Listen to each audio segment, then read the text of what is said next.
여러분 안녕하십니까? 전남 광주의 새로운 미래를 그려보는 시간, 특별 인터뷰입니다. 이번 인터뷰는 아시아경제, 딜사이트 경제TV, 위키트리, 그리고 헤럴드 경제까지 지역의 목소리를 대변하는 4개 언론사가 공동으로 마련을 했는데요. 지난 금요일에 이어 오늘 그 두 번째 시간입니다.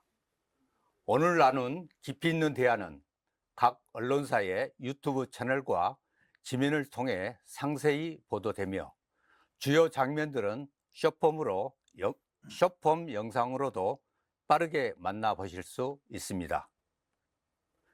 후보님, 조금 긴장되시죠? 예, 다들 패널 분들이 다들 아주 명망들이 높으신 분들이라서 조금 놀렸습니다. 그래도 편안한 마음으로 오늘 준비하신 이야기들 들려주시기 바랍니다. 그럼 바로 시작하겠습니다. 인터뷰를 함께 진행할 패널들을 소개합니다. 노혜섭 위키트리 광주 전남 취재본부장 나오셨습니다. 안녕하십니까. 최동환 딜사이트 경제TV 호남 본부장입니다. 안녕하십니까. 헤럴드 경제 서인주 부장입니다. 네, 안녕하세요. 저는 아시아경제 호남 취재본부장 김우관입니다.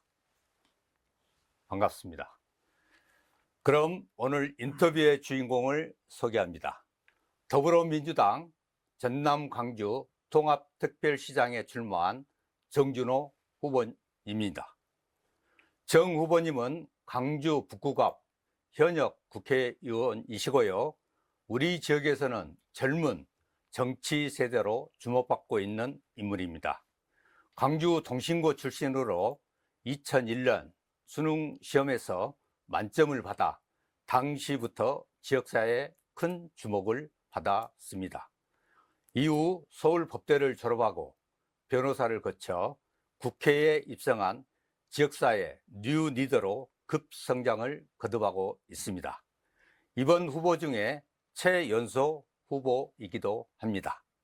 후보님 반갑습니다. 반갑습니다. 네. 김은호입니다. 본격적인 토론에 앞서 가벼운 질문 하나 던져드리겠습니다. 요즘 빠듯한 선거 일정 때문에 굉장히 바쁘실 것 같은데요.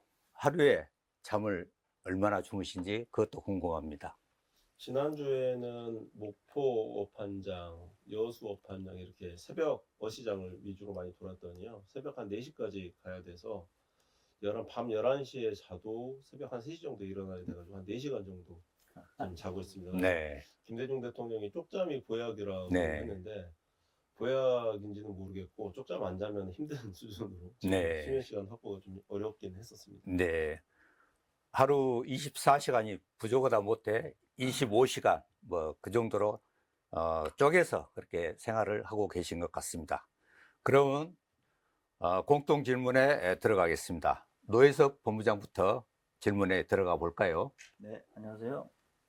우리 정준호 후보로 이야기하면 이재명 정부의 생각을 꿰뚫고 미래를 꿰뚫어 보면서 호남 통합을 성공한 정준호 후보인데 40년 장벽을 하면 통합 설계자, 그 다음에 전남 광주 통합 특별법 최초 발의자로 이렇게 수식어가 붙어 있는데요. 우리 다시 말하면 우리 정 후보가 이렇게 통합 특별법을 만들어 놓고 특별시장에 도전을 하는데요. 그 소회를 한번 말씀해 주십시오.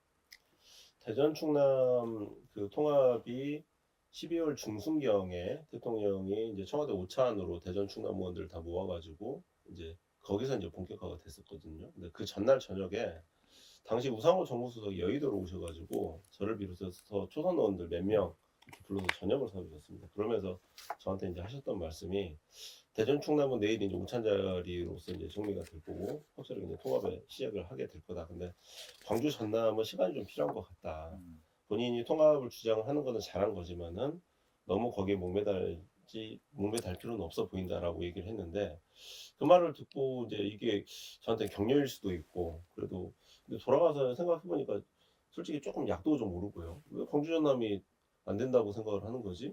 그리고 이재명 정부의 5극 3석이라는 게 임기 내에 대전 충남 한 군데만 통합을 시키고 끝나는 정책은 아니거든요. 네. 2번 타자, 3번 타자가 있어야 되는데 그럼 결국에는 이번 타자는 광주 전남이겠다. 네. 근데 광주와 전남이 가지고 있는 역동성이라든지 이 민주당과의 일체감을 생각을 하면은 충분히 추월도 가능하다. 네. 그리고 대전 충남도 단체장은 다 국민의힘이기 때문에 언제 이런 변수가 생길지 모른다. 그러니까 그 말 듣고 나서 사실 법안 발의를 하자라고 마음을 먹고 국회의원들 하나 한 분 한 분 이제 찾아가며 설득을 하게 됐습니다. 그러다가 이렇게 진행이 돼서 통합이 되고 대전 충남 대구 경북가 안 된 걸 보니까 역시 제 판단이 맞았구나라는 생각을 하고 개인적으로는 자신감도 많이 얻었고 광주 전남이 가지고 있는 이 역동성이라는 거를 정말 잘 담아내가지고 이 전국화 무대를 만들 수 있는 사업이기 때문에 정말 소회가 굉장히 남다르긴 합니다. 네, 네, 잘 들었습니다. 다음 질문은 제가 이어가도록 하겠습니다. 광주와 전남은 한 뿌리라고 말하는데요. 그러나 지난 40년 동안 경쟁 구조 속에서 오히려 지역 경쟁력이 약화됐다라는 평가도 있었습니다. 하지만 앞으로 5년간 20조 원 지원이라는 기회가 있는데요. 후보님이 구상하는 전남 광주형 모델 어떤 미래 도시입니까? 그 모델이라고 표현을 하셨으니까 저는 전국적 선도 모델이라고 말씀을 드릴 수 있을 것 같습니다. 기회가 정말 잘 맞아떨어졌습니다. 전국적으로 지방 소멸에 대응하는 그 도시를 하나 만들어야 되는데 기존의 방식대로 신도시를 중앙 집중형으로 이렇게 투자를 해서는 안 되는 거거든요. 근데 마침 광주 전남에서는 서남권에 신재생 에너지가 각광을 받기 시작한 이 사이클하고 딱 맞아떨어진 거죠. 그렇기 때문에 이 프로젝트가 성공할 수 있다고 저는 보고 있고 선도 모델이라는 게 두 가지 측면이 있을 수 있습니다. 대기업체가 지방에 내려와서 투자를 원활하게 할 수 있는 그 모델이 하나가 될 수가 있고 그렇기 때문에 그 부분과 관련해서 투자를 이끌어내는 환경을 조성하는 비용으로서 20조 정도 상당 부분 사용이 돼야 된다는 부분이 하나가 있고 그 다음에 정치적 모델로서도 이 선도 모델은 광주 전남의 호남 정치 자존심에도 분명히 도움이 됩니다. 예를 하나 들어드리면요. 이제 통합이 되고 나면은 모든 어떤 정치적 이슈도 광주 전남에서 했던 부분을 다른 지역에서 따라가게 됩니다. 가까운 예로는 전남 광주 통합특별시, 약칭 광주특별시라는 이름을 지어놓고 나니까 대전 충남과 대구 경북이 이 명칭을 그대로 따라하는 걸 보셨을 겁니다. 그리고 예를 들어서 광주 전남이 이제 경기가 허물어져 가지고 뭐 담양, 영광, 장성, 한평과 같은 이제 4개 군이 막 연달아서 있는 이상한 게리맨더링 이런 이제 지역구가 없어질 거고 담양은 뭐 광주 북하고 인접한다든지 동구는 광주 하수원하고 인접한다든지 이런 이제 지역구가 만들어지게 되면은 국회의원 지역구 숫자도 좀 줄어들 수 있거든요. 그러면 이런 부분들 줄어든 숫자를 권역형 비례대표대로 이제 만회를 한다든지 이렇게 되면 다른 지역도 다 똑같이 따를 수밖에 없기 때문에 어떤 정치 개혁이든 개헌론이든 간에 광주 전남이 만들어놓은 의사 결정이 개헌론이든 어떤 모델이든 다른 지역에 이제 그 선도 사례가 되기 때문에 더 이상 호남이 광주 전남이 그 대한민국에서는 변방이 아니다. 이런 부분들이 확신을 가졌기 때문에 저는 통합을 추진해야 된다라고 법안까지 발의를 했던 겁니다. 그래서 경제적 모델, 정치적 모델로서의 이제 두 가지 선도 모델로서의 그 전남 광주 통합 특별시를 생각을 하고 있다 이렇게 말씀을 드리고 있을 것 같습니다. 후보님 구상하는 전남 광주 모델이 꼭 추진될 수 있도록 응원하겠습니다. 오늘 오래간만에 뵀는데 그 머리도 이발도 되게 멋지게 하시고 네. 오늘 새 신랑이 들어온 줄 알았습니다. 네, 오늘 신경 많이 쓰고 친구 되게 많이 쓰시고 네. 오신 것 같은데요. 저 이제 다른 후보들 중에 연설에 네. 나갈 때 뭐 목소리는 크게 해야지 하길래 제가 아니 저는 외모로 승부하고 있습니다. 자, 좋습니다. 이제 광주 전남 통합하면 이제 광주 시민들 입장에서는 광주가 또 사라지는 거 아니냐라는 이제 그런 우려 섞인 목소리도 있고 또 전남을 또 보면은 전남도 뭐 동부권도 있고 또 중부권도 있고 또 서부권도 있고 이렇게 좀 나눠져서 또 예산 문제라든가 또 소외론도 나오고 있거든요. 이른바 이제 갈등 구조를 해소해야 된다. 이런 것들이 굉장히 중요한 덕목 같은데 통합 시장이 되시면은 이런 이제 갈등 구조 어떻게 좀 해결하실 생각입니까? 그 전남의 5일장을 돌아다니다 보면은 도대체 뭐가 바뀌는 건지 모르겠다. 효능감을 요구를 하세요. 첫 번째 공청회 때 저는 이 질문이 굉장히 상징적인 질문이라고 생각하는데 첫 질문이 아니 광주와 전남이 합쳐져서 도시가 2배가 되면 우리 리 단위에 있는 마을회관이 2배가 되는 건 아니지 않냐. 그래서 뭐가 좋은 거냐라는 말씀 많이 하시는데 말씀한 것처럼 모든 권역이 다 이득이 되는 체감이 느껴지는 통합이어야 됩니다. 광주라는 이 경계가 허물어지면서 광주라는 도시가 사라졌는데 도대체 그에 상응하는 만큼의 뭐가 좋은 거냐. 목포는 그러면은 남학정사가 분할되다 보니까 또 소외되는 거 아니냐. 동부는 계속 이게까지 지금 철강 화학 단지가 지금 바닥을 찍고 있는데 이게 지금 나아질 기미가 통합된다고 해서 이게 여건 대외적인 여건이 나아지는 거냐라는 얘기를 하기 때문에 세 개의 축이라고 하는 권역별 어쨌든 그 특별시 내에서의 권역별 성장을 얘기를 할 수밖에 없는 겁니다. 그래서 이 세 개의 축, 광주, 서남권, 동부권의 이 세 개의 축이 각자의 역할 분담을 가지고 네. 여기서 시너지를 어떻게 낼지를 얘기를 좀 같이 해야 되는데 네. 광주, 전남이 나눠졌을 때는 전남도 동부권, 서부권이 제대로 소통을 못했거든요. 오히려 여기에 광주가 중심축 역할을 하면서 이 세 개가 같이 논의를 하는 테이블을 열게 된다고 하면은 여러 가지 얘기가 나오면서 대화가 될 거라고 생각합니다. 가장 먼저 그 테이블부터 열겠습니다. 좋습니다. 네. 제가 질문을 이어가겠습니다. 방금 뭐 지역 간 갈등 뭐 이런 것이 벌써부터 이렇게 얘기가 되고 있는데요. 지금 각 후보들마다 주청사를 어디에 두겠다라고 이렇게 확신 있게 얘기를 하지는 못한 것 같아요. 그것은 각 지역별 그 유권자들의 어떤 그 투표를 벌써부터 의식하고 있는 거 아니냐, 뭐 이런 얘기가 뭐 벌써부터 나오고 있거든요. 그렇다면은 누가 당선되든지 간에 이 문제를 사전에 정리를 하지 않고 간다라면은 지역 간 갈등의 소지가 많이 높아질 것으로 그렇게 예상이 되지 않습니까? 이에 대한 후보님의 생각 어떻습니까? 우선 나주 이제 신정훈 의원님 같은 경우에 있어서는 주청사 문제를 공론화 모델 경선 중에 하자라는 말씀을 이제 하셨는데 네. 어느 정도 제가 동감을 하고요. 네네. 솔직한 표현으로 말씀을 드리면은 8분 지금 이제 7분이 후보가 됐는데 후보분들의 지금 깔려있는 생각이 이거를 용목을 결정을 미리 오픈할 필요가 없고 결국에는 당선되는 한 사람이 정치적으로 부담을 하고 결정을 해야 되는 사안이 아닌가라고 좀 넘어가는 측면도 사실 있는 것 같습니다. 이거는 저는 동의할 수는 없고요. 그래서 여러 가지 방식이 지금 논의가 되고 있는데 만약에 통합시장이 발표가 돼서 그분이 남학청사건, 광주청사건 하나를 불편하니까 6개월 만에 뭐 하나를 독자적으로 쓰겠다라고 하시면은 이건 안 되는 모델이라고 생각합니다. 미리 이 기준을 좀 세워놓는 경선 과정이 돼야 된다고 생각하는데 저는 비즈니스 서포틀리 뭐 이런 표현을 한번 써보고 싶어요. MB 정부 때 비즈니스 뭐 프렌들리 이런 얘기를 했는데 예를 들자면 이런 거죠. 신재생 에너지가 이제 모여 있는 서남권에 뭐 삼성 반도체가 온다라고 하면은 거기를 지원하는 부서는 다 남학청으로 가야 됩니다. 동부권에 뭐 하나 에어로스페이스 방산과 관련된 기업체가 왔다라고 하면은 그 기업체를 서포트할 수 있는 부서는 다 동부청사로 가야 됩니다. 이런 식으로 정말 이게 기업 투자를 이끌어낼 수 있는 기능적인 부분에 지금 시너지를 낼 수 있는 이제 청사 배치가 논의가 돼야 되고 광주 같은 경우에 있어서는 이제 광역 교통망을 수립을 하는 데 있어서는 어쨌든 광주에 있는 교통 체계가 전남으로 확산을 될 수밖에 없는 그런 모델이기 때문에 교통망과 관련된 교통 공사라든지 이런 본부는 광주에 있어야 되고요. 이런 부분들을 좀 기능적으로 분산하는 모델을 구상을 하고 있고 다만 그 총무나 인사부서와 같은 컨트롤 타워 부분은 6개월이든 1년 만에 순환근무로서 어쨌든 자존심을 지켜주는 게 꼭 필요하다고 봅니다. 그 제가 이제 지역 뭐 민들의 의견을 조금 뭐 많이 이제 들어보면은 지금 후보들이 나와서 전부 좀 어정쩡하다. 방금 우리 후보님도 뭐 분야별로 이렇게 이제 청사를 뭐 세 군데로 이렇게 분산하자는 의견이신 것 같은데 만약에 이제 그 헤드쿼터 청사를 그렇게 6개월로 이렇게 순환을 한다라면은 공무원들마저도 머리에 혼란을 일으키지 않을까 그런 생각도 들거든요.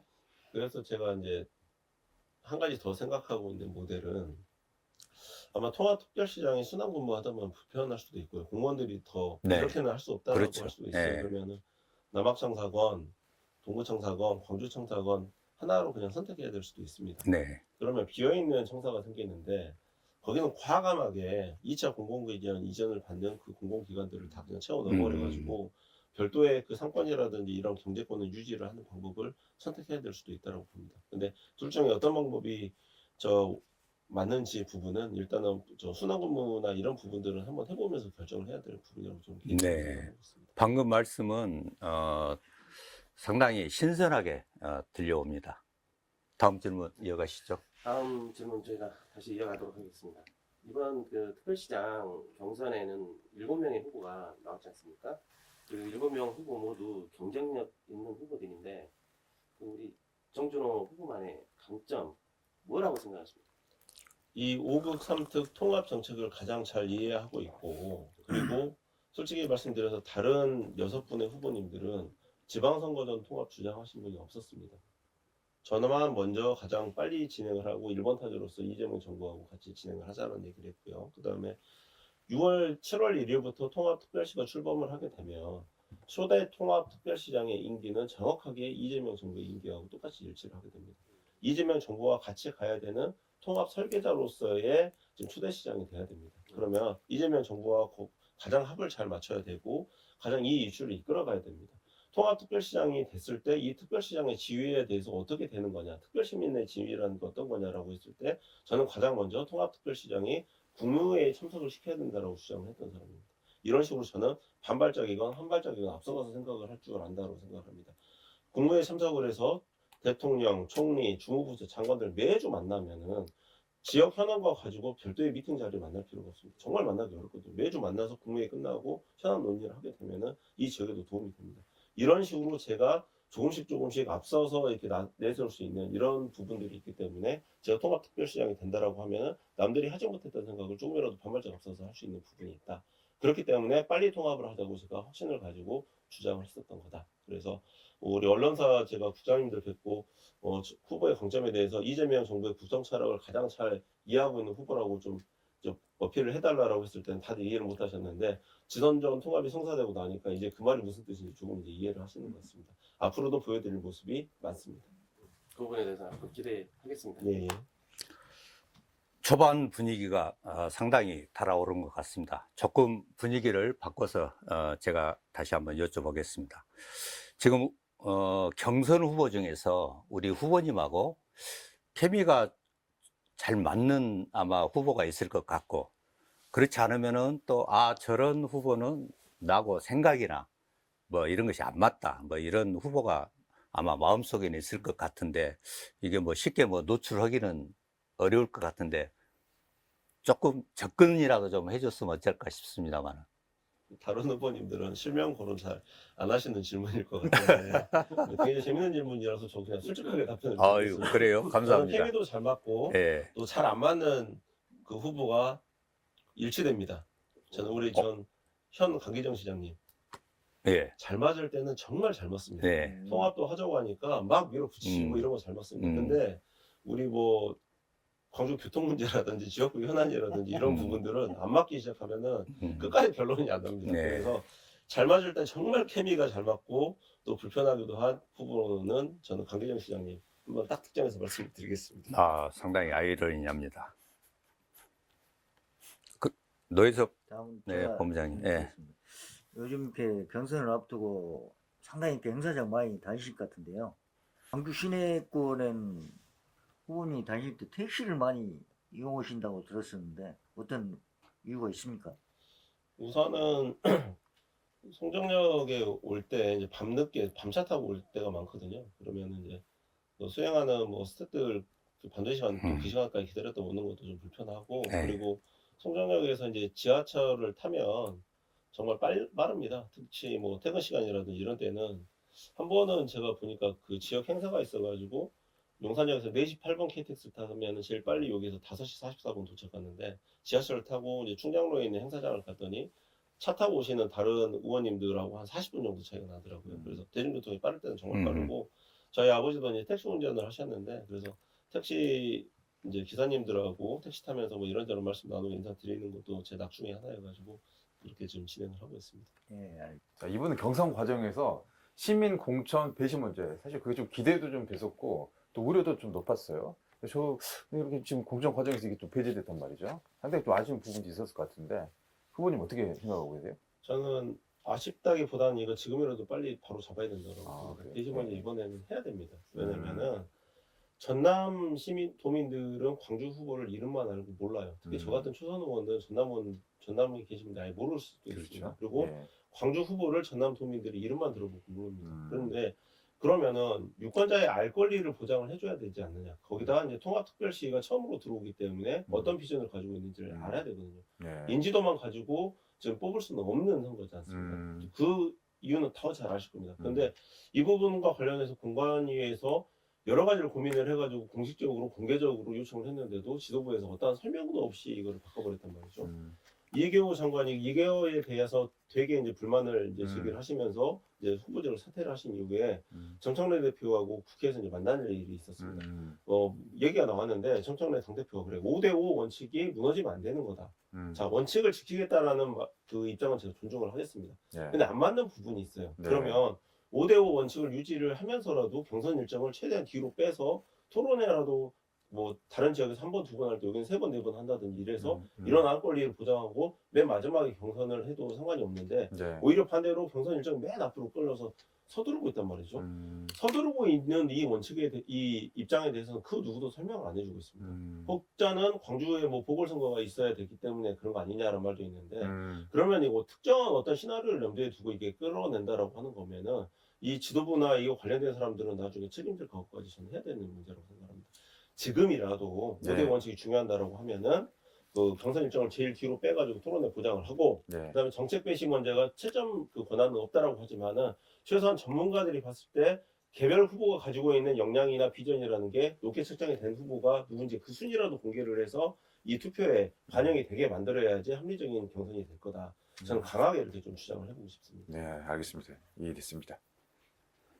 네, 질문을 제가 이어가겠습니다.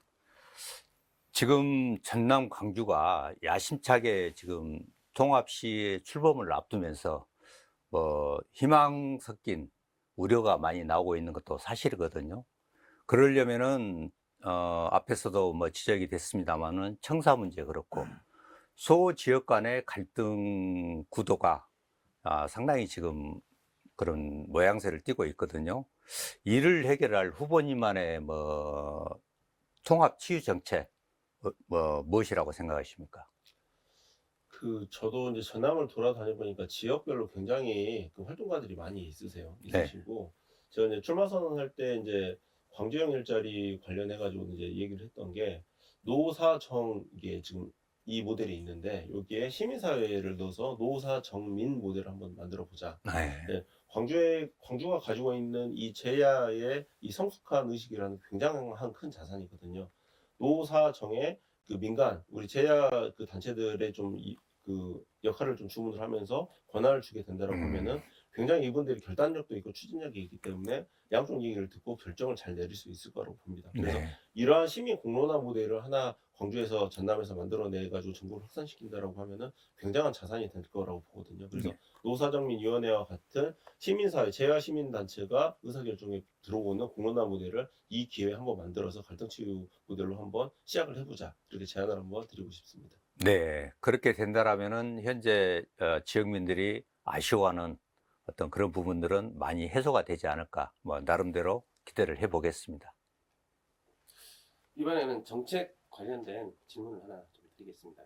그 해남 우한 그 신안 지역에 추진 중인 반도체 AI 클러스터 이 계획이 실제로 산업으로 이어지려면 전력, 용수, 교통, 인프라가 필요한데요. 그 후보님께서는 어떻게 현실화하실 계획이신지? 굉장히 이제 좀 좋은 질문 주셨는데 이거는 기업체 입장에서 불안 요소 문제를 체크를 해서 그걸 해소를 해줘야 됩니다.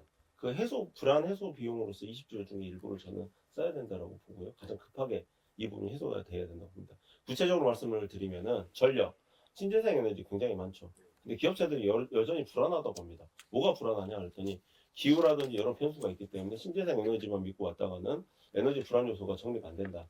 그래서 생각을 했던 게 소형 모듈 원자로 SMR이라도 좀 넣어가지고 에너지 믹스를 구축을 해서 완전히 전력 문제는 어떤 불안 요소도 없이 다 광주 전남은 해결을 했으니 내려와라 이런 부분이 있고요. 용수 문제는 더 지금 직접적인 지금 얘기가 지금 나와야 되는데 안 나오고 있어요. 어떤 얘기냐?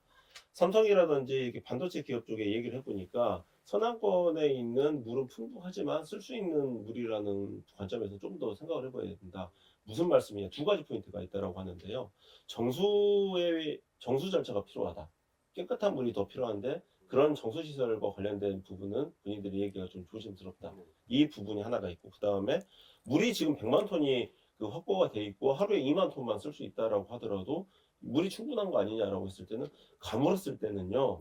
그래도 광주 전남은 농업연수가 우선이지 않습니까? 감으로쓸 때 공업용수를 우리가 보장받는다는 개런티가 없습니다. 이 말을 해요. 그러면 이 얘기는 이 경선 과정 중에 얘기가 나와야 됩니다. 그래서 그 과물더라도 기업체들한테 어느 정도의 그 핵심적인 부분의 용량의 용수는 우리가 그 보장을 해주겠다라는 얘기가 지금 나와야 되는데, 이러면 농민단체라든지 대화와 토론이 필요하잖아요. 저는 이런 얘기가 이 경선 과정에서 해소가 돼야 된다고 보는데, 아까 말씀드린 것처럼 당선되는 통합특별시장이 정치적으로 다 떠안으면서 뭔가 진행을 해야 되는 거 아니라는 게 후보들 사이에 좀 깔려있기 때문에 이런 얘기가 좀 공론화가 되고 있지 않습니다. 1, 2 선두 후보도 얘기 꺼내기 어렵고, 저 후발주자, 후순위권 후보는 뭐 당선된 사람이 알아서 하겠지, 알아서 할 문제지, 우리가 예민한 문제 굳이 뭐 끌어낼 필요가 있느냐라는 얘기 나오기 때문에, 저는 이 에너지 믹스하고 그다음에 용수 문제, 그 공업용수 보장하는 문제, 이거는 경선 기간 중에 빨리 후보들 사이에 치열하게 토론해서 잠정적인 결론을 내야 되는 사안이라고 봅니다. 그래야 기업체가 내려올 겁니다. 후보님이 생각하시는 그런 부분들이 좀 공론화될 수 있도록 저희들도 한번 응원하겠습니다. 그러면 제가 얘기를 드리겠습니다.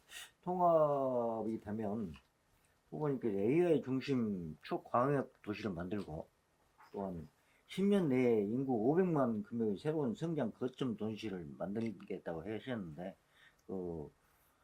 결국 예산 확보가 문제고요. 그 다음에 특별법 통과 후에 정부에서 20조 원을 이렇게 준다고 했지 않습니까? 그게 그치지 않고 우리 후보님께서는 1년을 더 연장해서 5년간 해서 30조 원을 요구를 했어요. 그 예산 확보를 어떻게 하실 것인가?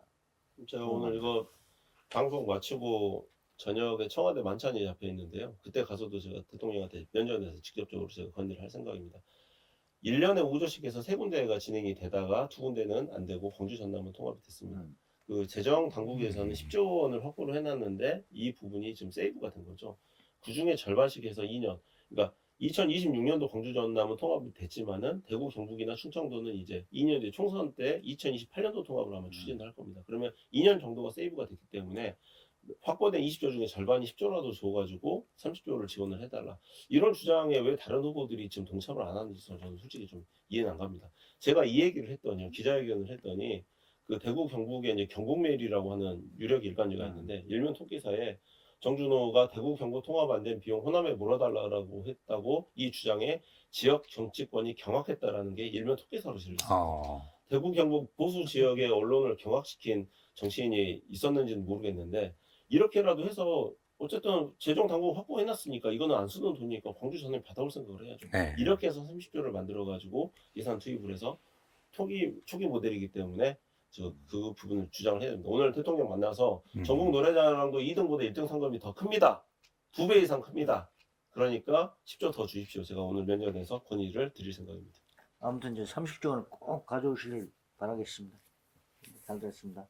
네, 다음은 이제 공항 문제 한번 여쭤보도록 하겠습니다. 이제 우리 광주 전남 국회의원 중에서 유일하게 국토교통위 의원을 알고 있는데, 지금 광주공항, 무안공항 이제 거의 기정사실화 되어 가고 있는데, 지금 유가족 측에서는 지금 사고 조사, 또 진상 규명, 또 안전 문제 확보 이제 이런 걸로 계속 지금 밀어주고 있단 말이죠. 또 광주공항은 광주공항대로 임시선, 국제 임시선 개통하자 이런 이야기도 좀 나오고 있고요. 이제 여행 관광업계도 지금 거의 고사 위기에 처해 있어서 이런 부분이 상당히 좀 어려울 것 같아요. 또 재개항도 쉽지 않아 보이는데, 이것도 이제 우리가 풀어야 될 숙제 같은데, 이거 어떻게 좀 해법 마련할 수 있을까요? 제가 금요일날 무안공항을 가서 이제 유가족들 면담을 하고 왔는데요. 그 전까지는 제가 솔직히 말씀드리면은 빠른 재개항이 답이다라고 생각을 했었습니다. 네. 근데 이게 금요일 다녀와서 생각이 좀 바뀌었습니다. 광주공항 국제선 유치 추진해볼 필요가 있습니다. 무안공항은 이 유해가 수습이 다 안 된 상태에서 공항을 재개항시킬 수는 없고요. 이 신뢰도 의문이 있기 때문에 이 유해 작업, 발굴 작업이 다 공식적으로 끝났다는 얘기 발표가 한 번 더 있다라고 하더라도 네. 이거를 유가족들한테 설득을 시켜야 됩니다. 네. 그러니까 저는 광주공항에 다시 다 와야 된다고 하고, 다만 아쉬웠던 부분은 제가 이제 무안공항 12구 참사가 일어나고 나서 그 당시에 이제 국토위 위주로 해서 이제 권영진 대구의원이 위원장을 맡아서 국토특위가 이제 진행이 됐단 말이에요. 그때 권영진 위원장하고 둘이 광주공항 그 국제선 유치하자라고 뜻을 모았었습니다. 근데 안 됐던 이유가 이 국제선 수속을 밟을 공간이 필요한데 이거를 증축 비용이 필요합니다. 음. 근데 이거를 가설 자재로 증축을 하면 싸게 들지만은 정식 콘크리트나 이렇게 벽돌 자재로 하게 되면은 비용이 조금 더 들게 되죠. 근데 광주시나 이런 데서 예산이 확보가 안 되는 거예요. 그러니까 이 비용을 10억, 20억이라도 더 들여가지고 빠른 증축 비용을 확보를 하고 진행을 했으면 됐을 수도 있는데 네. 그렇지 못했던 게 있습니다. 근데 지금 시간이 지나다 보니까 무안공항이 6개월 안에 재가용 될지 3개월 안에 될지 모르니까는 이 비용을 단기간에 여기에다 투자하는 게 지금도 꺼려질 수 있거든요. 지금도 광주시에서 예산 편성을 해가지고 증축 비용을 부담한다라고 하면은 저부터서도 광주 국제선 공항 임시 유치에 저는 전략적으로 뛰어들겠습니다. 아, 생각이 좀 바뀌신 거네. 네, 현장 가서 다만 보면서요. 광주시에서 증축 비용을 부담을 해야 됩니다. 아, 그렇군요. 예. 알겠습니다. 다음은 이제 청년 관련된 질문을 좀 해보겠는데요. 통합특별시 성공은 청년 인재들이 남는 도시냐에 달려 있다고 생각되는데, 그 후보님은 한국예술종합학교 그 이전이라는 구상을 발표했습니다. 이 정책을 통해 청년 일자리와 문화 생태계 어떻게 만들어 나갈 계획이십니까? 광주가 그 전남대학교, 조선대학교 가서 이제 학생들한테 몇 년 전에 광주가 가진 별명이 있으면 한번 얘기를 해달라고 그랬어요. 그때 당시 뭐 노젠 도시, 무슨 도시 뭐 이런 거 있었는데 의외로 뜻밖의 제가 들었던 얘기가 친구 소멸 도시라는 말을 해요. 친구 소멸 도시요. 그래서 뭐 대학교 한 3학년 정도 되면은 그 취직하겠다고 서울로 가버리고 공무원 시험 준비하는 학생들이 남는데 공무원 시험 준비하는 학생들도 1년 있으면 전남으로 가버린다는 거예요. 네. 도서 지역부터 먼저 그렇죠. 우선이 되니까. 예. 그러니까 대학교 졸업할 때쯤 되면은 친구가 5명이었던 친구가 한두 명밖에 안 남다. 친구 소멸 도시다. 이 말을 듣고 깜짝 놀라가지고 이거 안 되겠다 싶어서 했습니다. 그래서 말씀을 드렸던 게 한혜종 같은 경우입니다. 한혜종도 대체 이전 부지를 못 찾았는데 우리 광주에 보면은 아시아문화전당 같은 경우는 ACC법에 보면 교육기능이 이미 있어요. 네. 학교를 유치할 수가 있습니다. 그렇기 때문에 광주가 문화수도라는 말만 하지 말고 여기 학교를 유치할 수 있겠다라고 얘기를 했고 그거 발표를 했더니 이제 그런 게 있는 거예요. 광주 전남 통합도 정주 너 혼자 생각으로 했겠냐? 뭐 대통령실하고 뭐 연계가 돼가지고 이런 거 추진했던 거 아닌겠냐? 뭐 이런 게 좀 깔려 있다 보니까 그 해당 지역구 의원님이 저한테 전화 바로 주셔가지고 문체부하고 진행됐던 얘기 있으면 빨리 자기한테 다 얘기를 하라고. 이게 이제 이걸 진짜 이럴 수도 있겠다라고 생각을 한다는 겁니다. 근데 한혜종은 진짜 옮겨올 수 있습니다. 실제로 문체위원회에 계신 의원님들도 그런 부분들을 좀 준비를 하고 계신 게 있고요. 그래서 학교가 됐던 이렇게 와서 젊은 사람들이 여기서 뛰어놀 수 있고 광주를 벗어나지도 않아도 되는 이런 도시를 만드는 부분이 있기 때문에 기업체도 기업체대로 와야 되지만은 이렇게 문화예술과 관련된 학교라든지 좀 수도권으로 안 가도 되는 이런 시설들을 빨리 유치를 하는 게 광주 전남의 포인트일 수 있습니다. 그럴 수 있도록 함께 노력해 보겠습니다. 예. 역시 우리 후보님이 젊다 보니까 상당히 그 정책들이 순발력도 있고 또 앞으로 우리 특별시의 출범에 앞서서 상당히 희망적인 어떤 그런 정책들은 상당히 인상적으로 그렇게 느껴집니다. 후보님의 그런 논리 정연한 답변에 저희 패널들을 포함해서 시도민들도 아마 빠져들고 있지 않을까 뭐 그런 생각도 드는데요. 일종의 스피드 퀴즈를 한번 잠시 이어가 보도록 하겠습니다. 제가 두 단어를 이야기하면은 거기에 맞는 가장 임팩트 있는 그런 단어를 해주시면 되겠습니다. 제가 뭐 예를 들어서 이렇게 한번 해볼게요. 광주 하면은 5.18, 전남 하면은 가능성, 뭐 통합하면 기회, 뭐 이런 식으로 하면 될 것 같습니다. 자, 제가 단어를 말씀드리겠습니다. 광주, 역동성, 전남, 기회의 땅, 통합, 선택, 청년, 필수, 미래. 발전. 네, 감사합니다. 자, 이제 마지막 질문입니다. 전남과 광주 시민에게 한 말씀 부탁드리겠습니다. 통합은 지방 소멸에 대응하는 생존 전략으로 출발을 했습니다. 감히 기회의 땅, 신재생 에너지가 많은 전남 이 여러 가지 여건을 봤을 때 저는 1등 도시로 도전하기 위한 전략이 가능하다라고 저는 확신을 하고 있습니다. 많은 기업체가 광주 전남으로 몰려와서 우리 부모님들, 자식들 서울로 안 내보내고 월급 50만 원 더 받자고 수도권에서 반값을 100만 원 더 쓰면서 일자리 구하는 이 모순된 현실을 지금 끝내야 됩니다. 몇 달에 한 번씩 밥상머리에서 마주 앉는 자식들이 아니라 매주, 매일 저녁 식사 같이 하면서 오늘 수고했네 라고 하는 그런 따뜻한 밥 한 끼 하는 광주 전남이 되기를 진심으로 소망합니다. 저부터서도 지역 정치권 여러 선배들과 힘을 합쳐서 매진하겠습니다. 지켜봐 주십시오. 감사합니다. 네, 지금까지 경제 4개사가 전남 광주의 미래를 묻고 정준호 후보의 답을 들었습니다. 오늘 치열했던 인터뷰가 전남 광주 시민 여러분이 원하는 진정한 리더를 선택하는데 가장 확실한 이정표가 되길 기대해 봅니다. 이상으로 더불어민주당 전남 광주 특별시장 정준호 후보의 인터뷰를 모두 마치겠습니다. 함께 해주신 시민 여러분, 대단히 감사합니다.